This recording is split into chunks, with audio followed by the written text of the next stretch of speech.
Aloha. Hey, Aloha. aloha to you. Uh we're gonna get laid today. It's rumor and innuendo. It is a Finally. Monday. I am Dominic D'Angelo. That is not Robert Carpolis over there. That is Robert DeFelice. He's making the hot tag today. Robert Carpolis is on assignment today, but I have Robert DeFelice at Dude Felice on X, Twitter, whatever you want to call it. But we're calling this today a Monday. And we got a lot of wrestling to talk about. Robert, thanks for joining me, man. Of course, man. We had a pretty okay pay-per-view last night. A lot of fun things happening. A lot of movement in the bloodline in the past week. So we got some stuff to talk about. The blood is flowing in the bloodline. And I want to get your perspective on Forbidden Door because I didn't watch it, but I heard a lot about it. So let's get to it. We'll get some perspective. Before we do that, though, let's give a little shout out to some of our folks in the waiting room. We got Stuart Green. Good afternoon, everyone. I've drank coffee all day as I stayed up to watch Forbidden Door last night here in the UK. Wow. Main event was great. The rest, so. But that ending on SmackDown, wow. Awesome. Yep, we're going to cover that. Mike Malaro says, I was at SmackDown on Friday. That ending was perfect. R.I.P. Wiseman. Well, we are going to talk about that for sure. Christopher Zento says, good morning, folks. What a weekend. Let's rumor. And hello to Dre Owens as well. Travis in the chat here. 6'9", everybody. Tony Gong. Everybody's in here. The gang's all here. But a lot to cover in this 30 minutes. Robert, let's just go with it. Forbidden Door, like I said, I didn't watch it. I did not find an incentive to watch it. Otherwise, that is kind of my job to do that sometimes. But I did cover it. And I did see some of the clips and things like that. I saw the return of Britt Baker. My favorite moment of the evening. Oh, okay. And then I heard a lot about that main event. Will Ospreay and Swerve Strickland. Swerve retains. Let's just get it outright, Robert. What did you think of the pay-per-view overall? The TLDR is, like Tony Gong here says, Forbidden Door is still going. Yeah, guys, these shows are long.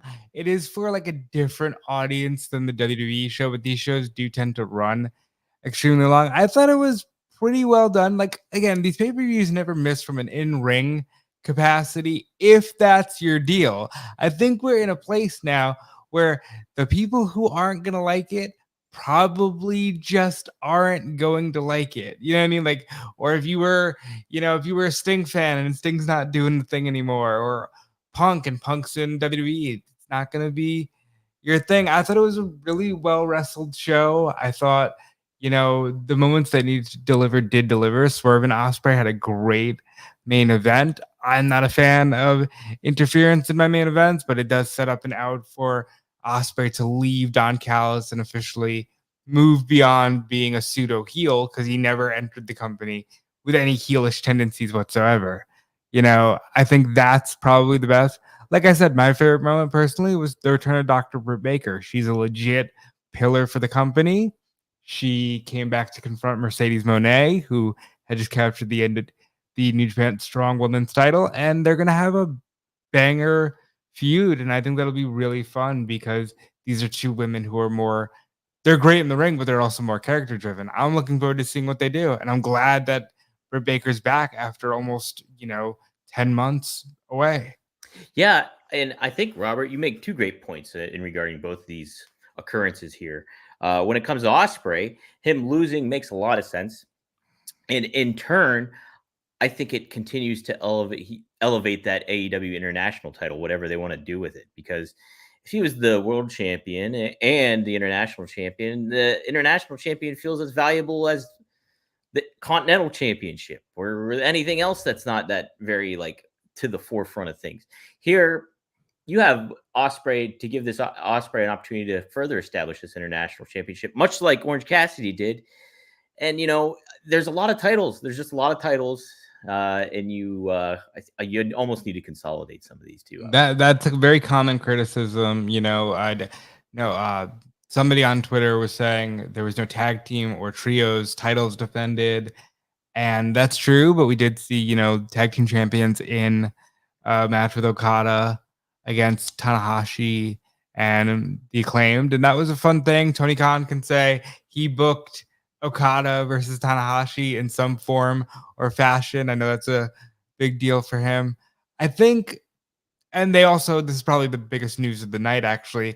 They announced Wrestle Dynasty, which will be the night after Wrestle Kingdom in Tokyo. It'll feature New Japan, AEW, Stardom, Ring of Honor, and CMLL people all being represented, which I think is cool. And it just gives this like unified world of wrestling sense, which is good news for the industry. And, just again, hopefully everybody is going to get more exposure and the business as a whole grows. But yeah, as far as the pay-per-view itself, if you're not into AEW pay-per-views, this wasn't going to like suddenly make you a fan of AEW. I think you know where you stand, and I think they know where they stand. And I think that is part of the issue when it comes to some of these stuff. Like Forbidden Door, it was a cool concept starting off, but to what we've kind of been saying, I'm sure even when you were on the show guesting here, kind of mentioned, it's just like a lot of these stars people are not familiar with. The casual fan is not familiar with, don't know who they are. And, it could just be an afterthought to a lot of these guys. And there in turn, the pay-per-view can kind of seem like that. Did hear it was obviously like great stuff about Danielson and Shingo. Heard that I saw the ending sequence with Tony Storm and Mina Shirakawa. And Mariah May, obviously. So there's a little bit of payoff there. Little bit of payoff. It's pay-per-view. We can get into some three-way kisses. I think that was a well-told story. It was a fun, short story. Basically, everybody wins. Everybody's happy.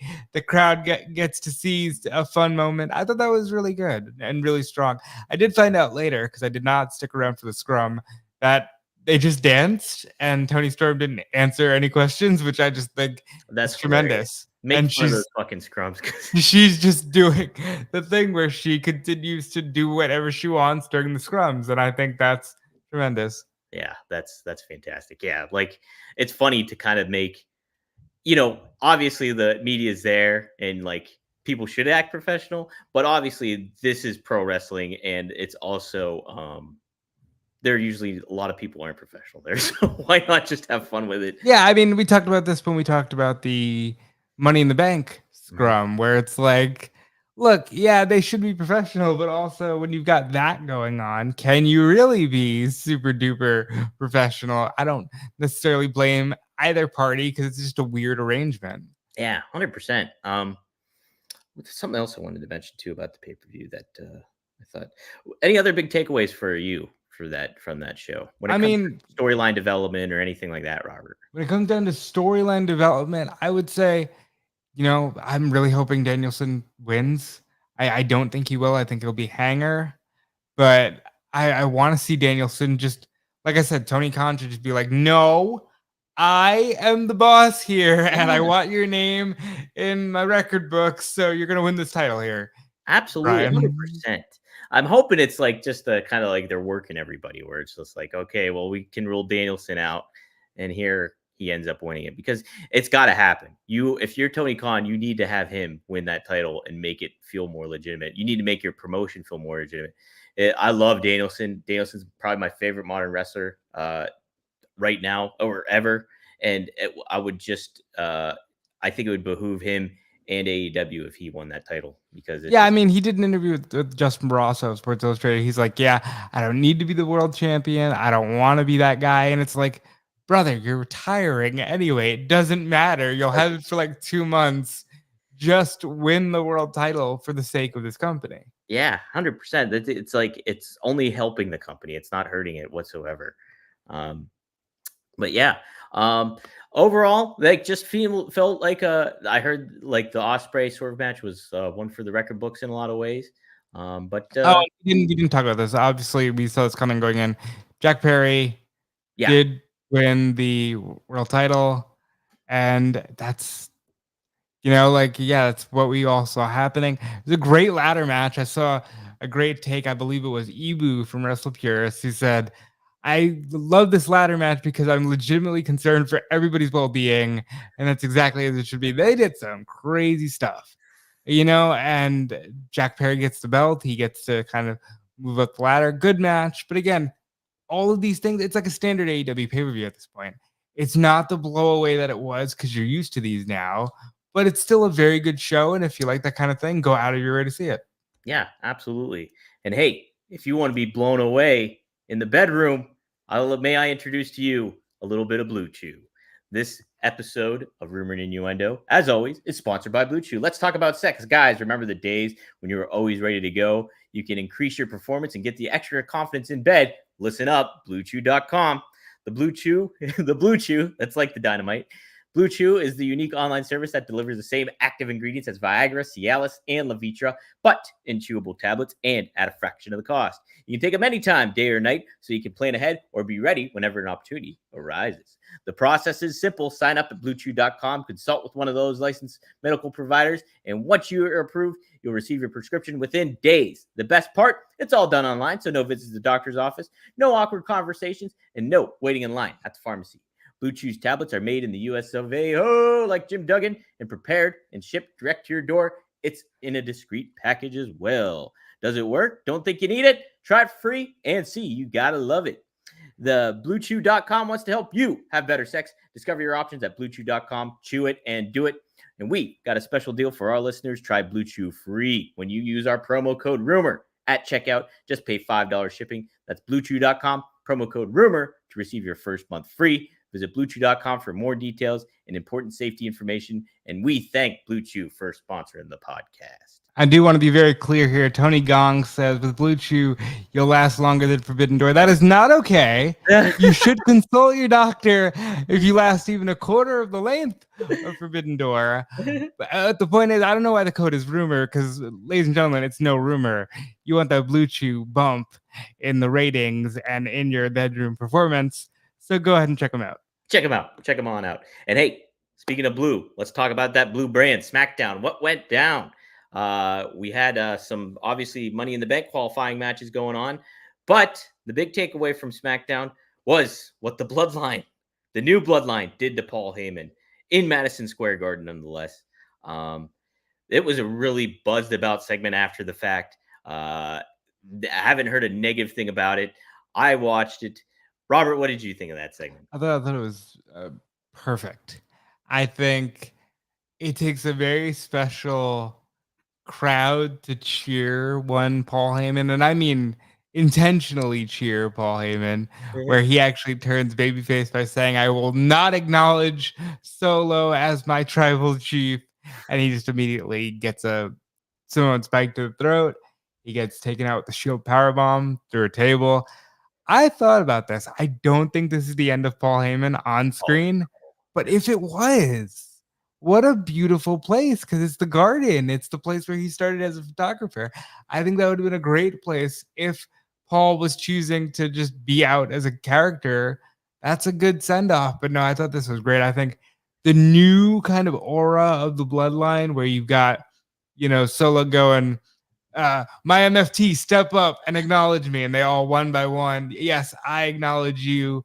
And I thought that was really good. Jacob Fatu, just saying words. So they're going to go with like the real charisma of a Jacob Fatu. And I think that that's great. By the way, his entrance, hell of a segment. Hell of an entrance. I loved it. They know what they've got with this guy. Yes. This guy is money. And I thought that whole segment was money.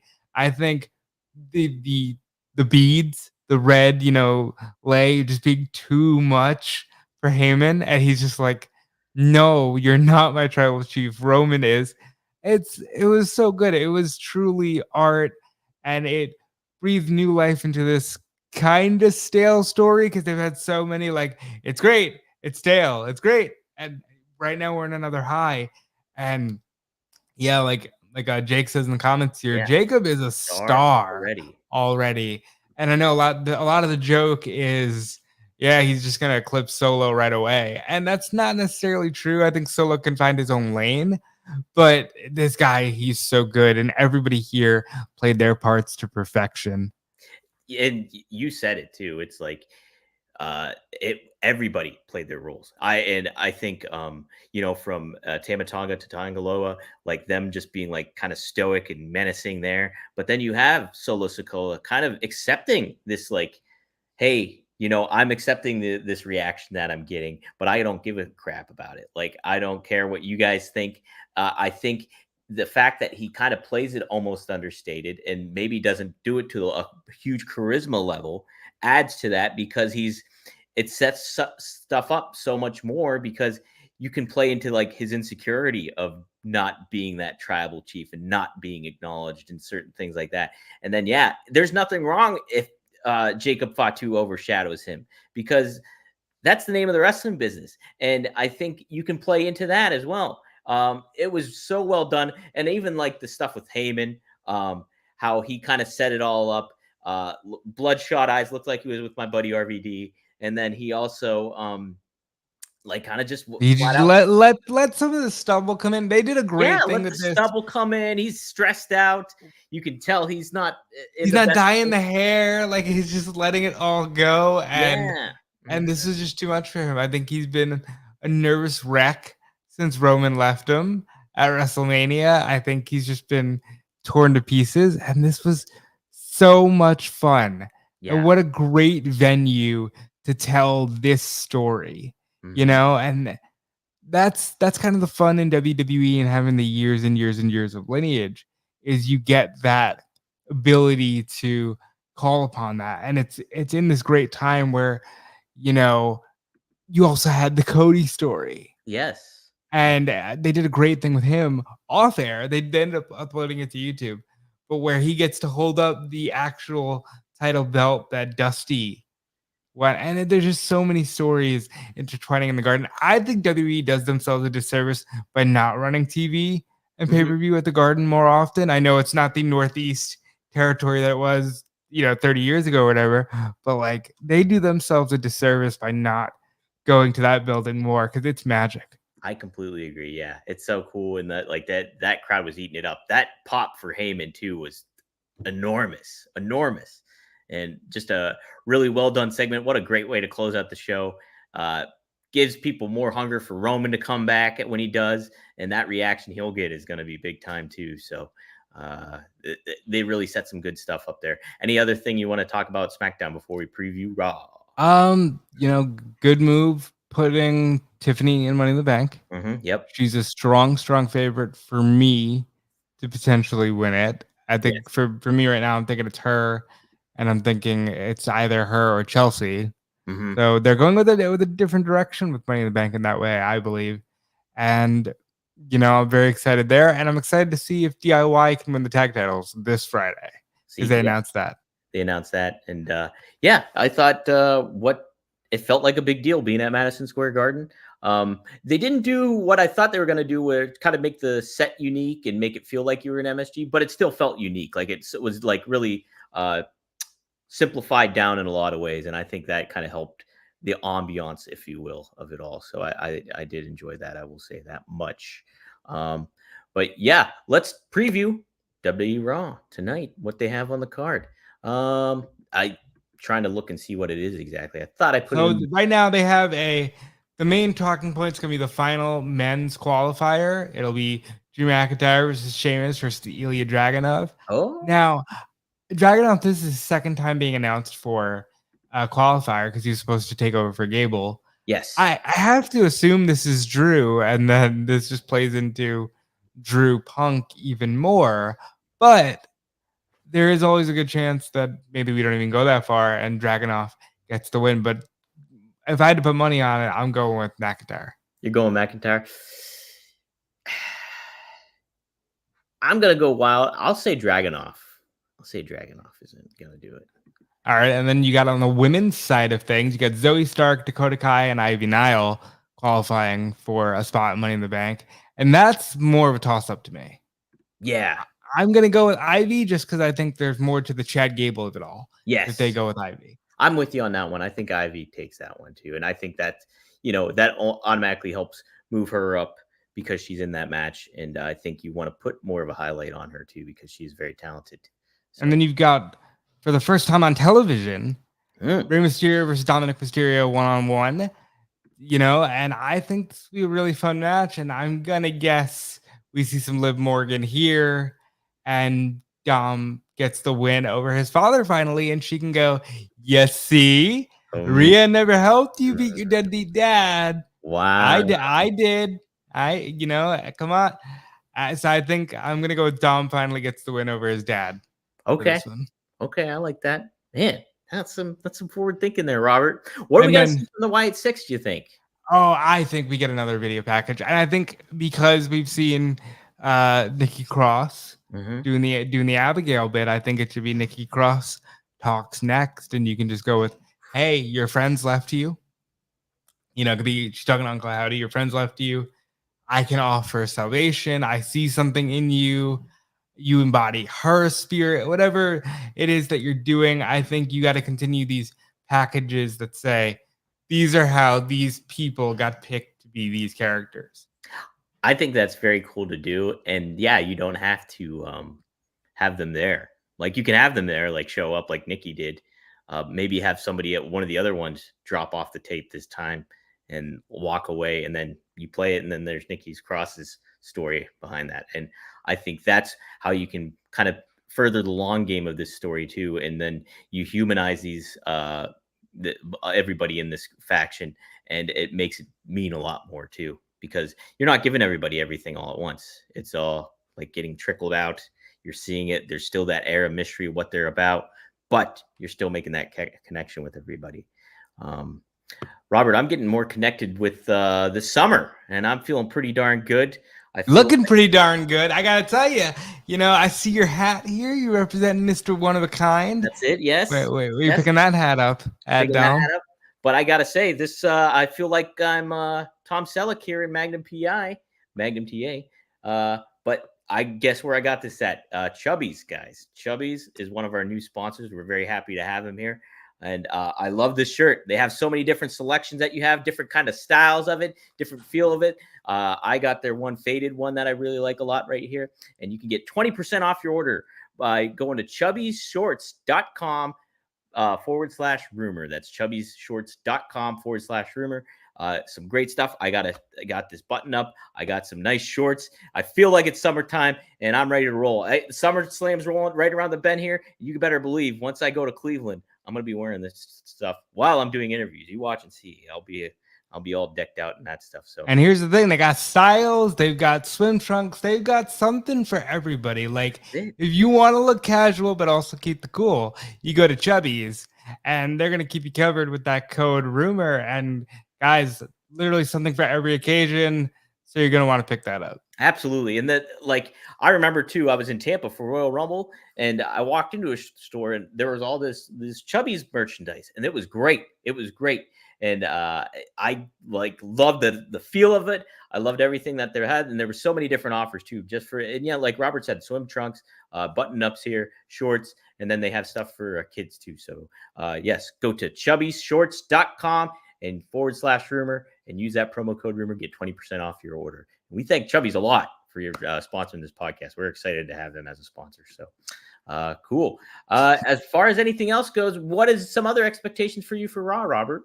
Well, the main match here would be Liv Morgan, Zelina Vega for the Women's World Championship. This is a strong win for Morgan, I believe. Yeah. This could lead to more interaction with Dom. She feels like she's just keeping that thing warm for Rhea, but at the same time, the dissension in Judgment Day, I believe, will lead to some interesting splits that you might not have been expecting. And let's not forget, Money in the Bank is Saturday. So this is your final chance to punch home, the idea that if Damian loses to Seth, you're out of Judgment Day. If Seth loses to Damian, well, then you better hope he loses that belt quick because you can't get another shot. They've got a few interesting talking points going into the show tonight, and I am looking forward to quite a bit of it. Yeah, me too. And that's it is. You think about what Damian Priest said last week on Raw, saying, "Hey, I don't necessarily need the bloodline. The bloodline needs me." So that's fine. Yeah, and so you can go back to that. You can have a lot of make some interesting ripples in this lack of Rhea Ripley Judgment Day. I think is going to be pretty good stuff.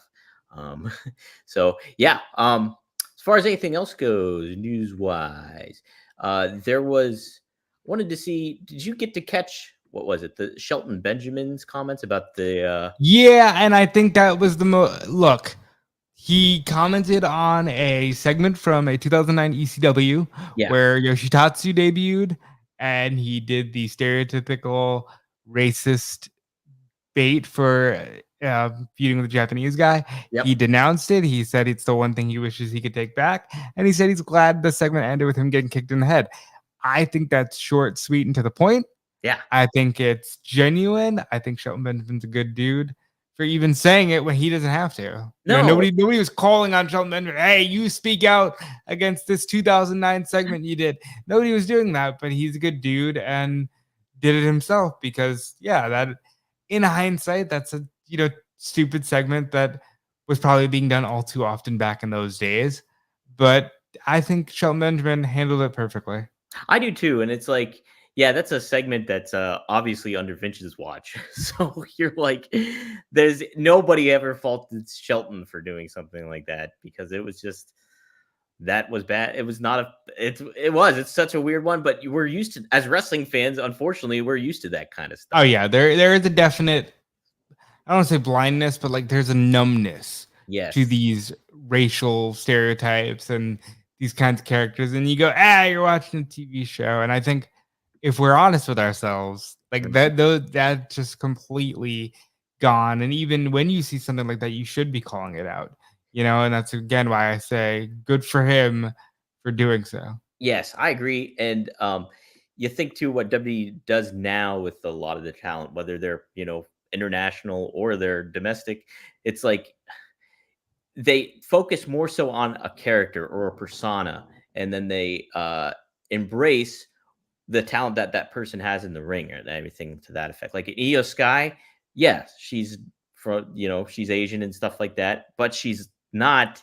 That isn't what necessarily defines her. It just adds to who she is, and they're not like leaning into, oh yeah, she can't speak English and blah blah blah blah. It's like none of this that kind of thing. It's kind of takes a different tone of it, and it embraces more than it does like, hey, look at that, we're segmenting these people off because they can't do a certain type of role, or we don't think they fit this necessarily. So it more so speaks to what they're able to do in the ring and from a charisma standpoint. So, and that's what you want to see out of pro wrestling. Hey, Robert, you got a lot of charisma and you're up to a lot of different stuff. Why don't you tell us about it? Well, first of all, it's very sweet of you. Yes, you can follow me everywhere at DudeFelice. You can check out my work over on Fightful.com. Check out some of my headlines over at MovieWeb for the non-wrestling stuff. For those of you that want a little break from the squared circle, you can check out, DudeFelice.com for like a hub of everything that's for me.